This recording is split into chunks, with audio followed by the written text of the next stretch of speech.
Hey guys, எல்லாருக்குமே வணக்கம். இன்னைக்கு நம்ம ரெண்டு வித்தியாசமான படங்களை தாங்க பார்க்க போகிறோம். முதல்ல ரவீந்திரநாத் தாகூர் எழுதின பனிஷ்மெண்ட் அப்படின்ற ஒரு வித்தியாசமான கதையை தாங்க பார்க்க போகிறோம். புகுந்த வீட்டுக்கு வந்தாலே எல்லாத்தையும் அனுசரிச்சுட்டு போகணும் அப்படின்ற மாதிரி தான் ஒரு பொண்ணு கிட்ட வீட்டில் சொல்லி வளர்ப்பாங்க. அதனாலேயே அவங்க மேலே எவ்வளோ பெரிய வன்முறை நடந்தாலும் அதை பொறுத்துக்கிட்டு போவாங்க. இங்க கணவரால மாமியாராலலாம் வன்முறை நடந்து இங்க பார்த்துருப்போம். ஆனால் ஊருக்குள்ள எங்கன்னா கணவரோட அண்ணனால புகுந்த வீட்டுக்கு வர மனைவி பாதிக்கப்பட்டு பார்த்துருக்கீங்களா? அப்படிதாங்க இங்க ஒரு பொண்ணு பயங்கரமா பாதிக்கப்படுறாங்க. அவங்க எதுல பாதிக்கப்படுறாங்க, அதுக்கப்புறம் அங்க என்ன நடக்குது அப்படின்ற மாதிரியான எல்லா விஷயத்தையும் தான் இந்த வீடியோல நம்ம பார்க்க போறோம். இந்த கதை மாதிரியே மாயான்னு சொல்லிட்டு ஒரு ஹிந்தி படத்தை பத்தியும் பார்க்க போறோங்க. அது ஒரு சர்ப்ரைஸான மூவி. இந்த கதையை முடிச்சிட்டு அந்த கதையை ஆரம்பிக்கிறேன். அண்ட் இந்த வீடியோ பிடிச்சிருந்தா ஒரு சின்ன லைக்கோட கண்டினியூ பண்ணுங்க. பை தி வே, நான் கவின், நீங்க பாக்குறது நம்மளோட பிலிம் பை. படத்துடைய ஓப்பனிங் சீன்லயே யமுனா அப்படின்ற மாதிரி ஒரு பொண்ணை காமிக்கிறாங்க. இந்த யமுனா தான் ஒரு மிகப்பெரிய குடும்பத்துக்கு வாக்கப்பட்டு புதுசா ஒரு புகுந்த வீட்டுக்கு வந்திருப்பாங்க. அந்த வீட்டை பொறுத்த வரைக்கும் ஒரு அண்ணன் தம்பி, அந்த தம்பிக்கு தான் இவங்க வாக்கப்பட்டு வந்திருப்பாங்க. அந்த தம்பியோட பேரு கிருஷ்ணன், அண்ணனுடைய பேரு மூர்த்தி. எடுத்த எடுப்புலயே நம்ம யமுனாவை போட்டு அவங்க கணவர் அண்ணனுடைய ஒய்ஃப் சித்ரா இருக்காங்க பாத்தீங்களா, பயங்கரமா திட்டிக்கிட்டு இருக்காங்க.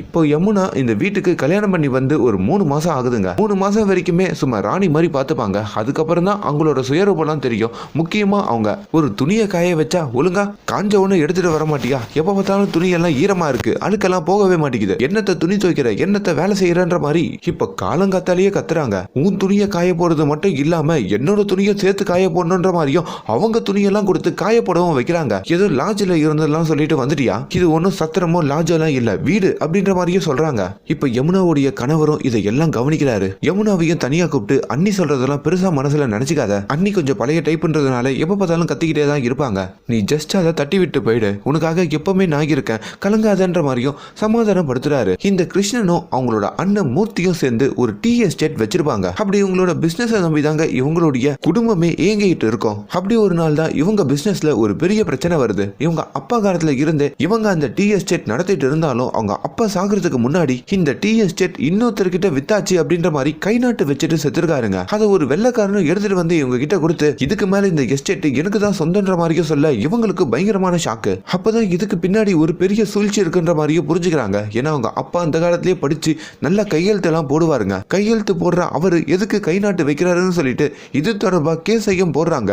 இப்போ கோர்ட்ல கேஸ் இருக்க. இன்னொரு பக்கம் டீ எஸ்டேட் அவங்க கையை விட்டு போக அண்ணனும் தன்னோட தம்பி கிட்ட வந்து நம்ம டீ எஸ்டேட் நம்ம கையை விட்டு போன விஷயத்தெல்லாம் உன்னோட மனைவி யமுனா கிட்ட சொல்லிக்கிட்டு இருக்காதுன்ற மாதிரியும் சொல்றாரு. ஆனா இதை எல்லாமே அவங்க அண்ணன் அவங்களோட மனைவி கிட்ட சொல்றாங்க. அவங்க மனைவி எங்க கதறி அழுகுறாங்க. அதே மாதிரி அவங்க மனைவி கிட்டையும் யமுனா கிட்ட இந்த விஷயத்தெல்லாம் சொல்லாத, ஏன்னா அந்த பொண்ணு புதுசா நம்ம ஃபேமிலிக்கு வந்திருக்கா, இப்படி ஒரு லாஸ் அப்படின்ற மாதிரி அவகிட்ட சொன்னா கண்டிப்பா புரிஞ்சுக்க மாட்டேன்ற மாதிரியும் சொல்றாங்க. பட் இருந்தோம் அந்த அன்னைக்கு புதுசா வந்த இந்த மருமக யமுனா மேல கோவம் இருந்துகிட்டே இருக்குங்க. அடுத்த நாள் தன்னோட பிள்ளைக்கு சாப்பாடு ஊட்டும் போது கூட நல்லா சாப்பிட்டுக்கடா, திரும்பி இப்பெல்லாம் சாப்பிட முடியுமோ இல்லையோ, உங்க அப்பனுக்கு வேற 1000 கடை இருக்குன்ற மாதிரி குத்தி காமிச்சலாம் யமுனா முன்னாடியே பேசுறாங்க. யமுனா முன்னாடி பேசாதன்னு எத்தனை வாட்டி சொல்லியிருக்கேன், எதுக்காக இப்படி பண்ற மாதிரி அவங்க கணவர் கண்டிக்கும் போது கூட யமுனா கூட நம்ம வீட்டுல தானே இருக்கா, ஏன் அவளுக்கு தெரியக்கூடாதா அப்படின்ற மாதிரியே பயங்கரமா கத்துறாங்க. இப்படி ஒரு சமயத்துல தான் நம்ம யமுனாவுடைய அம்மாக்கு உடம்பு சரியில்லைன்னு சொல்லிட்டு யமுனாவோ தன்னோட கணவரை கூப்பிட்டுக்கிட்டு அவங்க அம்மாவை பார்க்க போக அந்த இடத்துல அம்மாவை பார்த்து உருகுறாங்க. அம்மா மரண படுக்கையில இருக்காங்க போல இருக்கு, நீ எதை பத்தியும் கவலைப்படாத, நீ உன்னோட புகுந்த வீட்டுல ஒரு நல்ல பொண்ணா ஒரு நல்ல மனைவியா உன் புருஷனுக்கு நடந்துக்கோன்ற மாதிரியே சொல்ல மூஞ்ச பாக்குறதுக்கு கொஞ்சம் பொலிவே இல்லாத மாதிரி இருக்கு. வீட்டுல எதனா பிரச்சனையான்ற மாதிரியே கேட்கறாங்க.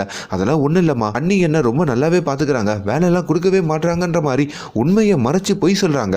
இது அவங்க அம்மா கண்டுபிடிக்கிறாங்களோ இல்லையோ நம்ம யமுனாவுடைய அப்பா கண்டுபிடிக்கிறாரு. அவருமே தன்னோட பொண்ணு யமுனாவை கூப்பிட்டு நம்ம ரொம்ப கடன்ல இருக்கிறதுனால தான் இப்படி ஒரு சம்பந்தம் நம்மளுக்கு கிடைச்சது, இந்த சம்பந்தத்து மூலமா கடன் எல்லாமே தீர்ந்துருச்சு, அதனால கொஞ்சம் அட்ஜஸ்ட் பண்ணிக்கிட்டு பல்ல கடிச்சுக்கிட்டு அந்த இடத்துல வாழ்ந்துரு. எனக்கு தெரியுது உன்னோட கணவரோட அண்ணன் பொண்டாட்டி உனக்கு ஒரு மாமியார் மாதிரி நிறைய கஷ்டத்தை கொடுக்குறாங்கன்னு சொல்லி, எந்த ஒரு மாமியார் கூட இப்படி ஒரு கஷ்டத்தை கொடுத்துருப்பாங்களோ இல்லையோ, ஆனா நீ அதை அனுபவிக்கிறேன்னு எனக்கு தெரியும், ஆனாலும் அதை அட்ஜஸ்ட் பண்ணிக்கிட்டு போ, இதுதான் வாழ்க்கைன்ற மாதிரியே புரிய வைக்கிறாரு. உன்னோட கணவர் ரொம்ப நல்லவன், அப்படி உன் கணவர் கிருஷ்ணனை நினைச்சுக்கோ, அவன் கையை பிடிச்சுக்கோ, எல்லாமே சரியாயிடும்ன்ற மாதிரியே சொல்ல யமுனாவும் அவங்க அப்பா சொன்ன வார்த்தைகள்லாம் நினைச்சு பார்த்துக்கிட்டு இப்போ தன்னோட கணவர் தான் எல்லாமே சொல்லிக்கிட்டோம் அந்த ஊரை விட்டோம் திரும்பி புகுந்த வீட்டுக்கும் கிளம்புறாங்க. அவங்க கணவர் மேலேயே சாஞ்சிக்கிட்டு அழுதுகிட்டே போறாங்க. யமுனா ஊர்ல இல்லாதனால இப்ப எல்லா வேலையும் அந்த அண்ணி தாங்க பாக்குறாங்க. அவங்க கணவர்கிட்டையும் அந்த புள்ள எப்பதான் வந்து தொலைவா, ஆல்ரெடி கை வலிக்குதுன்னு சொல்றேன், எல்லா வேலைக்கும் என்கிட்டயே கொடுக்குறீங்க, அவங்க அம்மாவுக்கு உடம்பு தானே சரியில்லை, ஏன் எங்க வீட்டுல கூட தான் உடம்பு சரியில்லை, நான் போகவா, ஏதோ அவங்க அம்மா செத்து போன மாதிரி இத்தனை நாள் போய் உட்காந்துட்டு இருக்கான்ற மாதிரி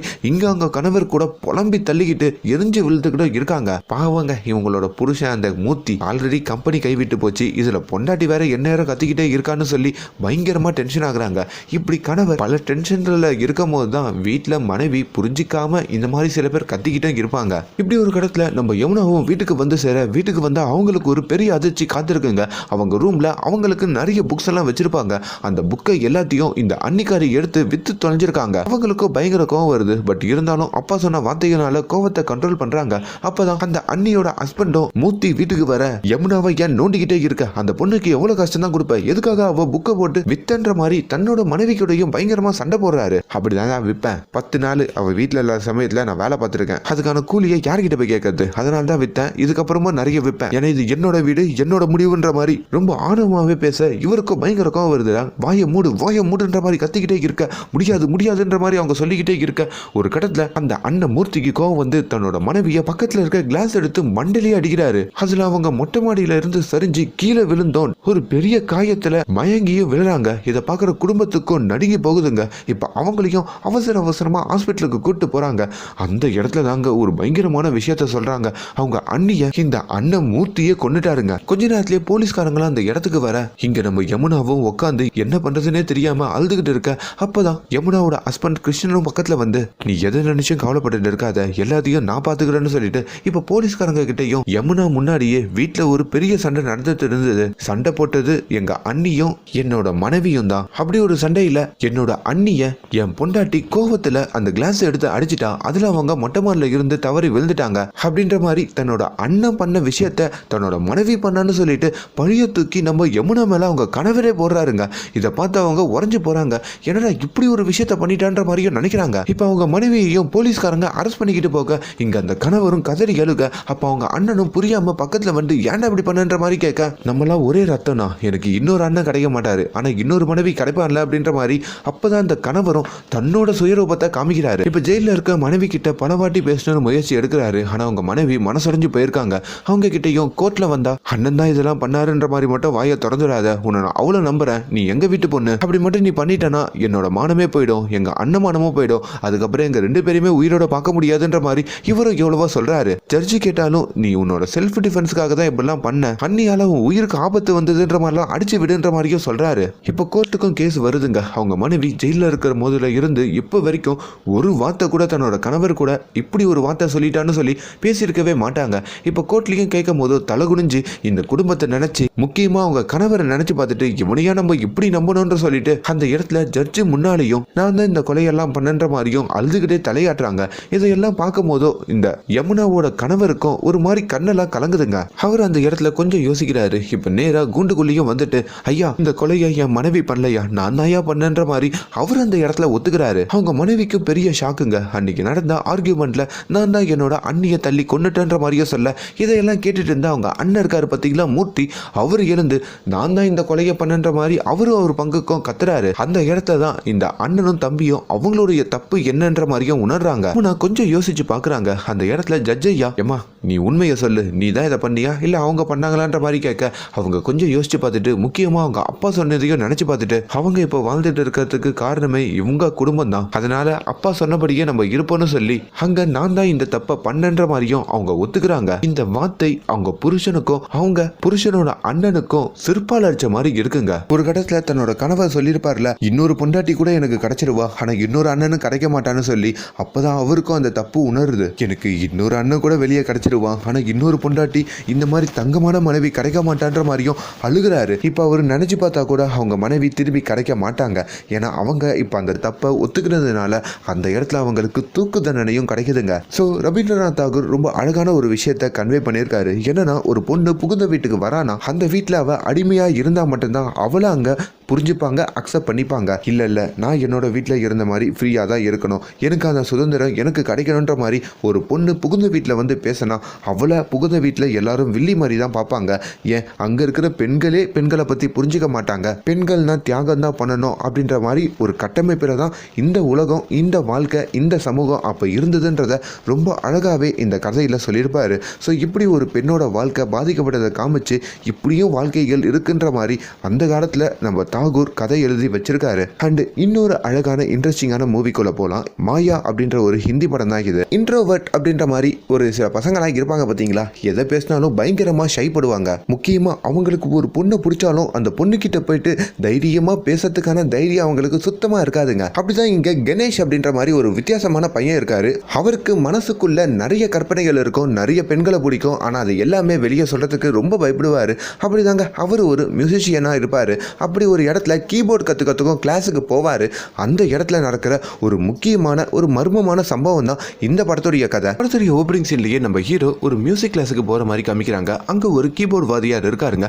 அவர் ஒரு தமிழால் தான். அப்படி அந்த தமிழர்கிட்டையும் இவர் கீபோர்டு கத்துக்க அப்பதான் அந்த நேரத்துல தமிழ்நாட்டுல இருந்து அந்த வாதியாருடைய பொண்ணு வந்திருக்காங்கன்ற மாதிரியும் இவருக்கு தெரிய வருது. அவங்க மேல் படிப்பெல்லாம் படிச்சுட்டு ரொம்ப மெச்சூர்டான ஒரு பொண்ணாவும் இருக்காங்க.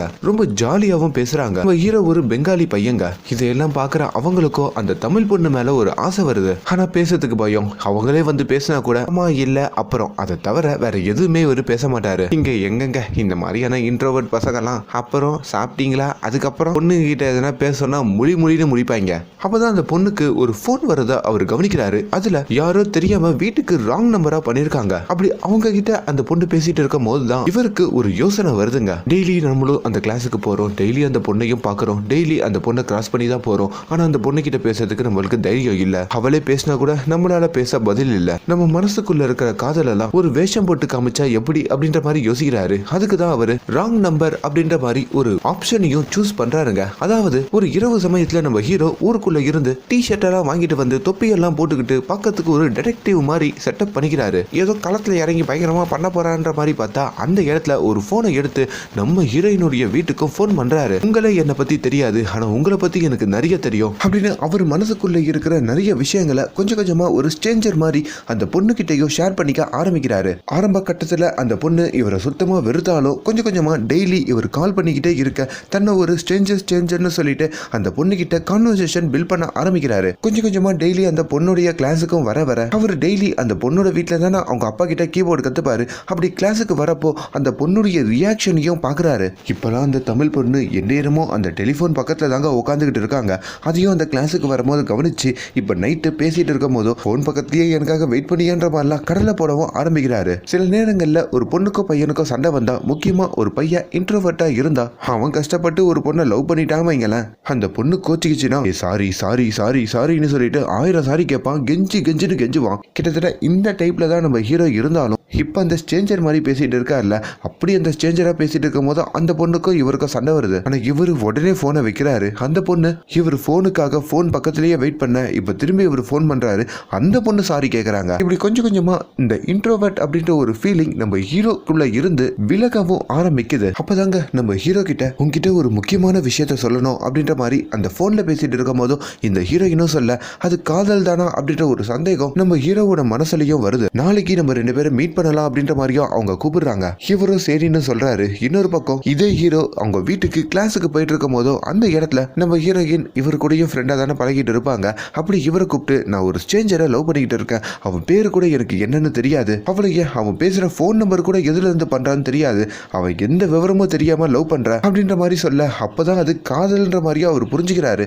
அப்ப அந்த இடத்துல ஒரு கண்ணாடி பாக்குறாரு. அப்ப அவருக்குள்ள ஒரு ஃபீல் வருதுங்க. என்னதான் நம்மளே அந்த பொண்ணு கிட்ட எவ்வளவு நாள் ராத்திரியில போனா பேசினாலும் அது நான் இல்ல, என்னுடைய வேற ஒரு வடிவம் தான் அது, இதுதான் நானு. ஒருவேளை அந்த பொண்ணு லவ் பண்ணணும்னா என்ன லவ் பண்ணணும்னா இப்படி இருக்கிற என்ன தானே லவ் பண்ணிருக்கணும், என்ன மாதிரி வேற ஒரு வடிவத்துல இருக்கிற என்ன மாதிரி இமேஜினேஷன்ல இருக்கிற இன்னொருத்தனை லவ் பண்ணா அது எப்படி செட் ஆகும், வாழ்வோ சாவோ அந்த பொண்ணு என்கிட்ட சொன்ன இடத்துக்கு நம்மளாவே போவோம்னு சொல்லிட்டு அந்த எல்லா மேக்கப்பையும் எடுத்து வச்சுட்டு கண்ணாடி முன்னாடியே நின்று அவருக்குள்ள இது வரைக்கும் அந்த இன்ட்ரோவர், இந்த ஷைனஸ், பேசுறதுக்கான தயக்கங்கள் அது எல்லாத்தையும் விட்டு ஒழிச்சிட்டு ரொம்ப தைரியமாவே அந்த விஷயத்தை ஃபேஸ் பண்றதுக்கு அவர் கிளம்புறாரு.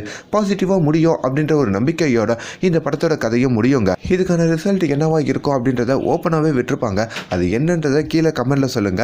அண்ட் உங்களுக்கு 2 படங்கள்ல எந்த படம் ரொம்ப பிடிச்சதுன்றதையும் கீழே கமெண்ட்ல சொல்லுங்க. அண்ட் மேலும் இந்த மாதிரியான வீடியோஸை தொடர்ந்து பார்க்கறதுக்கு என் ஃபிலிம் பையை சப்ஸ்கிரைப் பண்ணுங்க. Thank you so much.